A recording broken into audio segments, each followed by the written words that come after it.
ओम शांति।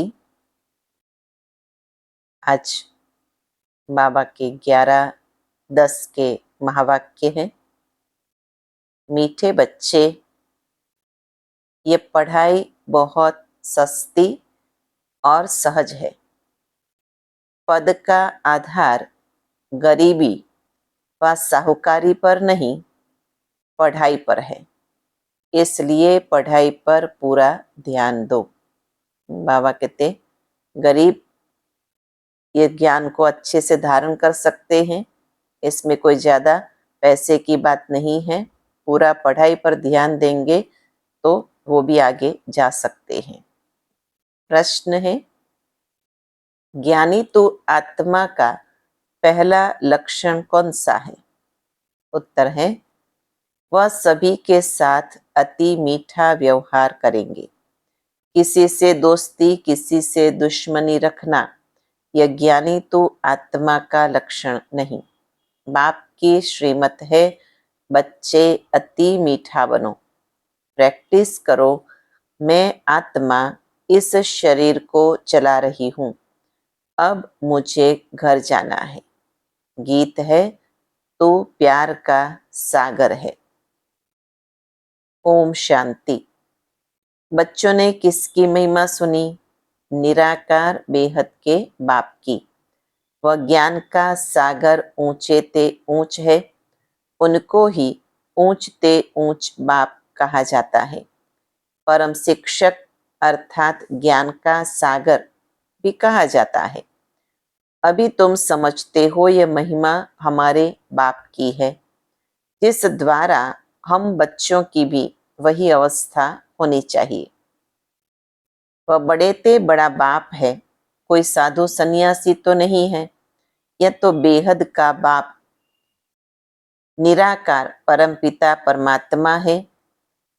तुम बच्चों की बुद्धि में है कि यह हमारा बेहद का माता पिता पति आदि सब है, फिर भी वह नशा स्थायी नहीं रहता। घड़ी घड़ी बच्चों को भूल जाता है। यह तो ऊंच ते ऊंच और अति मीठे ते मीठा बाप है, जिसको सभी आधा कल्प याद करते हैं। द्वापर से लेकर कलयुग अंत तक लक्ष्मी नारायण को इतना याद नहीं करेंगे। भक्तों का भगवान एक ही निराकार है, उनको ही सब याद करते हैं। बल कोई लक्ष्मी नारायण को, कोई गणेश आदि को मानने वाले होंगे, फिर भी मुख से हे भगवान शब्द ही निकलेगा। हे परमात्मा अक्षर जरूर सबके मुख से निकलता है।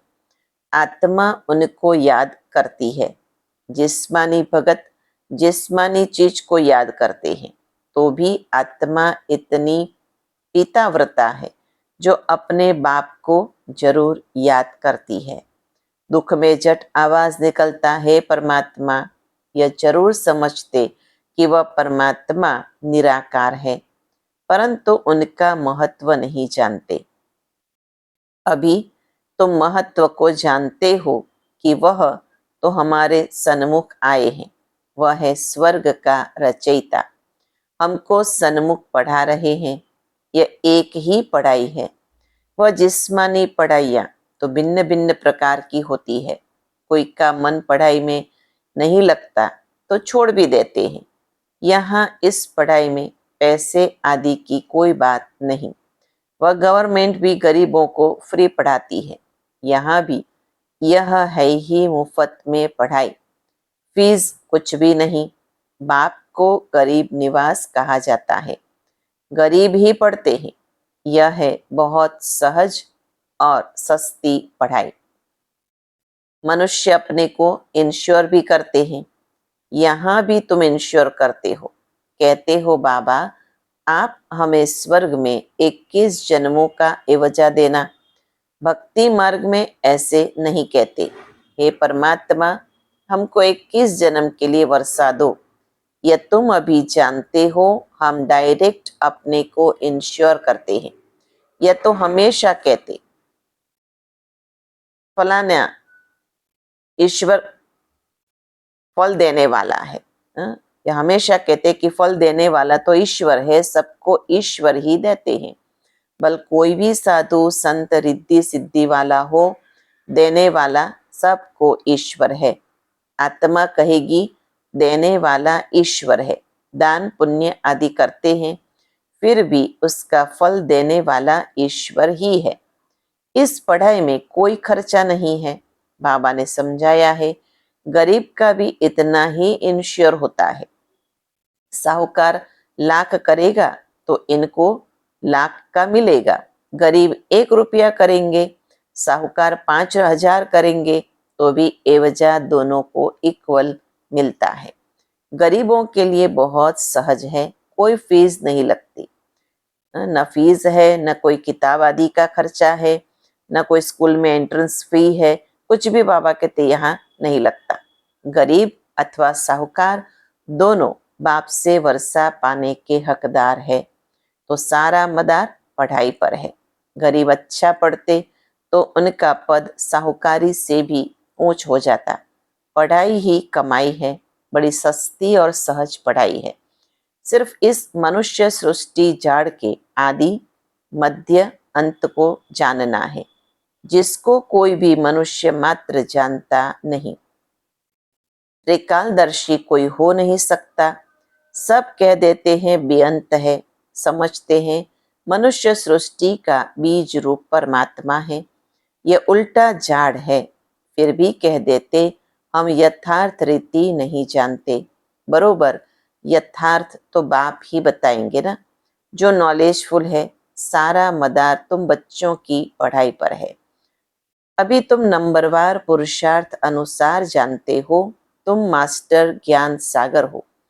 सब एक जैसा तो नहीं है, कोई बड़ी नदी, कोई छोटी नदी। पढ़ते सब अपने अपने पुरुषार्थ अनुसार है। तुम बच्चे जानते हो, यह बेहद का बाप है। उनका बनकर उनकी श्रीमत पर चलना है। कोई के लिए कहा जाता, यह बेचारा परवश है, माया के वश हो, उल्टी मत चलाते हैं। श्रीमत भगवान उवाच है ना, जिससे श्रेष्ठ ते श्रेष्ठ देवी देवता बनना है। जब पहले निश्चय हो जाए तब फिर शिव बाबा से मिलना है। बाबा समझ जाते हैं इनको यथार्थ निश्चय नहीं है। आत्माओं का बाप एक है, यह तो समझते हैं, परंतु वह इनमें आकर वर्षा दे रहे हैं। यह निश्चय बैठना बड़ा मुश्किल है। जब यह बुद्धि में बैठे और लिख कर दे, तब बाबा के पास लिखत ले आनी चाहिए। समझेंगे यह तो बरोबर ठीक है। इतना समय जो समझते आए सो रॉन्ग है। ईश्वर सर्वव्यापी नहीं है, वह तो बेहद का बाप है। बरोबर भारत को कल्प कल्प संगम पर बेहद के बाप द्वारा वर्षा मिलता है। संगम पर और इस समय ही मिला था। संगम पर और इसी समय ही मिला था, अब फिर मिल रहा है। यह लिखाना है। बाबा कहते हैं निश्चय हो तो फिर उससे लिखा लेना चाहिए। बरोबर बाप संगम पर ही आते हैं, आकर बी के द्वारा स्वर्ग की रचना रचते हैं। जब लिख कर दे तब उस पर समझा सकेंगे तुम किसके पास आए हो और क्या लेने आए हो। ईश्वर का रूप तो निराकार है। ईश्वर का रूप न जानने कारण ब्रह्म तत्व कह देते हैं। बच्चों को समझाया है, वह तो बिंदी है। यह बात और किसी की बुद्धि में नहीं बैठेगी कि परमात्मा एक बिंदी है। आत्मा के लिए कहते चमकता है सितारा भ्रुकुटी के बीच में। वह छोटी सी चीज है, तो विचार करना है पार्टधारी कौन है। इतनी छोटी आत्मा में कितना अविनाशी पार्ट नुंदा हुआ है। इन बातों में जब कोई डीप जाए तब उनको समझाना है। तुम्हारी आत्मा कहती है हमने 84 जन्म लिए। वह सारा पार्ट छोटी सी बिंदी रूप आत्मा में मर्ज है, जो फिर इमर्ज होता है। इस बात से मनुष्य वंडर खाएंगे। यह बात तो कोई समझते नहीं। 84 जन्म हमारे रिपीट होते हैं। यह बना बनाया ड्रामा है। आत्मा में कैसे पार्ट नोंदा हुआ है, सुनकर मनुष्य वंडर खाएंगे। बरोबर मैं आत्मा कहती हूँ। हम आत्मा एक शरीर छोड़ दूसरा लेती हूँ। यह हमारा पार्ट नोंदा हुआ है, जो ड्रामा अनुसार रिपीट होता है। यह बातें कमजोर बुद्धि वाले कभी धारण कर न सके। यह सिमरण करना है। हम 84 जन्म ले पार्ट बजाते हैं, शरीर धारण करते हैं। जब यह सिमरण चलता रहे तब कहे पूरा त्रिकालदर्शी है और दूसरों को भी त्रिकालदर्शी बनाने का पुरुषार्थ कर रहे हैं। समझाने की भी बच्चों में हिम्मत चाहिए। अंधों की लाठी बन नींद से सुजाग करना है। जाग सजनिया, अब नई दुनिया स्थापन होती है। पुरानी दुनिया का विनाश हो रहा है। तुमने त्रिमूर्ति ब्रह्मा विष्णु शंकर नाम नहीं सुना है? ब्रह्मा द्वारा स्थापना होती है। यह सब ब्रह्मा कुमार कुमारियां है ना। अकेले ब्रह्मा तो नहीं करेंगे, प्रजापिता के साथ जरूर ब्रह्मा कुमार कुमारियां होंगे। इनका बाप भी जरूर होगा जो इनको सिखलाने वाला है। इन यानी ब्रह्मा को तो ज्ञान सागर नहीं कहेंगे। ब्रह्मा के हाथ में शास्त्र दिखाते हैं, परंतु परमपिता परमात्मा इनमें आकर इन द्वारा सभी वेदों शास्त्रों का सार बताते हैं। ब्रह्मा शास्त्रों का सार नहीं सुनाते। वह कहाँ से सीखे? उनका कोई भी बाप व गुरु होगा ना। ब्रह्मा का भी तो कोई बाप व गुरु होगा, उनसे सीखा होगा, परंतु परमात्मा का कोई नहीं है। प्रजापिता तो जरूर मनुष्य होगा और यहाँ ही होगा। वह ठहरा प्रजा को रचने वाला। उनको क्रिएटर ज्ञान सागर नॉलेजफुल नहीं कह सकते। ब्रह्मा को क्रिएटर ज्ञान सागर नॉलेजफुल नहीं कह सकते। वह परमात्मा शिव को ही कह सकते। ज्ञान सागर परम पिता परमात्मा ही है। वह आकर प्रजापिता ब्रह्मा द्वारा पढ़ाते हैं। इनको ज्ञान का कलश कहा जाता है। यह सारा मदार धारणा पर है। इंश्योर करो न करो यह तुम्हारे ऊपर है। बाबा तो बहुत अच्छी रीति इंश्योर करते हैं। इंश्योरेंस मैग्नेट है। भक्ति मार्ग में भी तो ज्ञान मार्ग में भी बाप को सब आत्माएं भक्ति मार्ग में याद करती है कि बाबा आकर हमको दुख से छुड़ाओ। बाप वर्षा देंगे, या तो शांति धाम या तो सुख धाम भेज देंगे। जिनको शांति का वर्षा मिलना है तो कल्प कल्प वही शांति का वर्षा लेंगे। तुम अब पुरुषार्थ कर रहे हो सुख का वर्षा लेने के लिए। इसमें पढ़ना है और फिर पढ़ाना है। जैसे बाप मीठे ते मीठा है, वैसे उनकी रचना भी मीठे से मीठी है। स्वर्ग कितना मीठा है।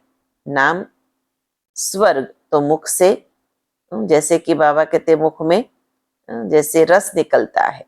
स्वर्ग नाम तो सब मुख से लेते रहते हैं। कोई भी मरता है तो कहते स्वर्गवासी हुआ, तो जरूर नरक में था, अब स्वर्ग में गया।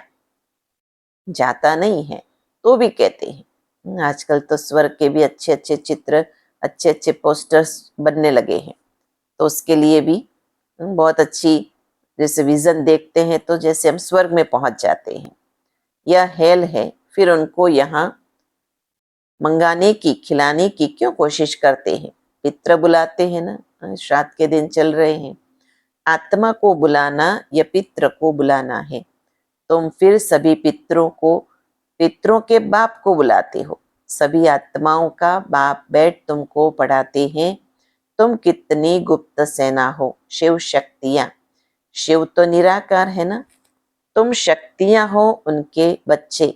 शक्ति आत्मा में आती है। मनुष्य जिस्मानी शक्ति दिखलाते हैं, तुम रूहानी शक्ति दिखाते हो। तुम्हारा है योग बल। योग रखने से तुम्हारी आत्मा पवित्र होती है। आत्मा में जौहर आता है। तुम्हारे में मम्मा की ज्ञान तलवार सबसे तीखी है।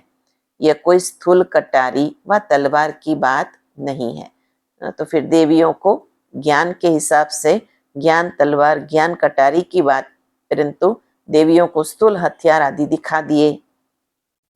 आत्मा को समझ है कि मेरे में ज्ञान शंख ध्वनि करने की अच्छी ताकत है। हम शंख ध्वनि कर सकते हैं। कोई को कहते हैं मैं शंख ध्वनि नहीं कर सकती हूँ। कोई फिर कहते हैं कि नहीं, हम तो नहीं बोल सकते, हम तो नहीं समझा सकते, माना शंख ध्वनि नहीं कर सकते हैं। बाप कहते हैं ज्ञान की शंख ध्वनि करने वाले मुझे अति प्रिय है। मेरा परिचय भी ज्ञान से देंगे ना। बेहद के बाप को याद करो, यह भी ज्ञान दिया ना। बाप को याद करना है, इसमें मुख से कुछ बोलना नहीं है, अंदर में समझना है। बाप हमको नॉलेज दे रहे हैं। बाप कहते हैं तुमको वापस चलना है तो मुझे याद करो तो विकर्म विनाश होंगे। भगवान उवाच मन मना भव, तो जरूर वह निराकार होगा ना। साकार कैसे कहेंगे मुझे याद करो। निराकार ही कहते हैं हे आत्माएं मुझे याद करो, मैं तुम्हारा बाप हूँ। मुझे याद करेंगे तो अंतमति सोगति हो जाएगी। तुम आत्माएं इस शरीर द्वारा कहती हो कि जीव की आत्मा अपने बाप को याद करो। बाप भी आत्माओं को कहते हैं मन मना भव। तुम आत्माओं को हमारे पास आना ही है। देही अभिमानी होना है, अच्छी तरह से प्रैक्टिस करनी है।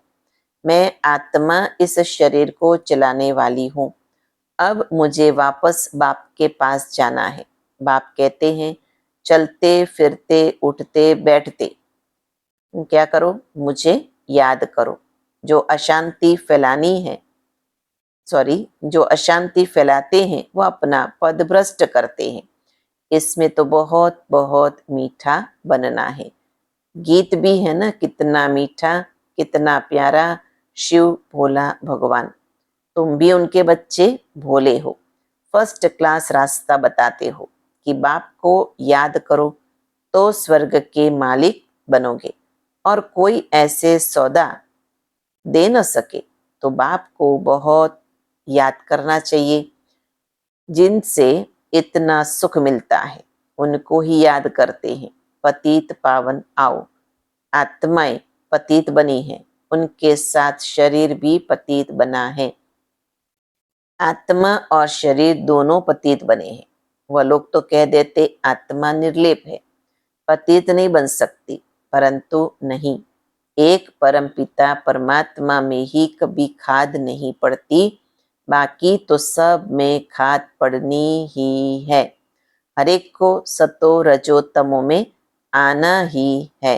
यह सब पॉइंट्स धारण कर बहुत मीठा बनना चाहिए।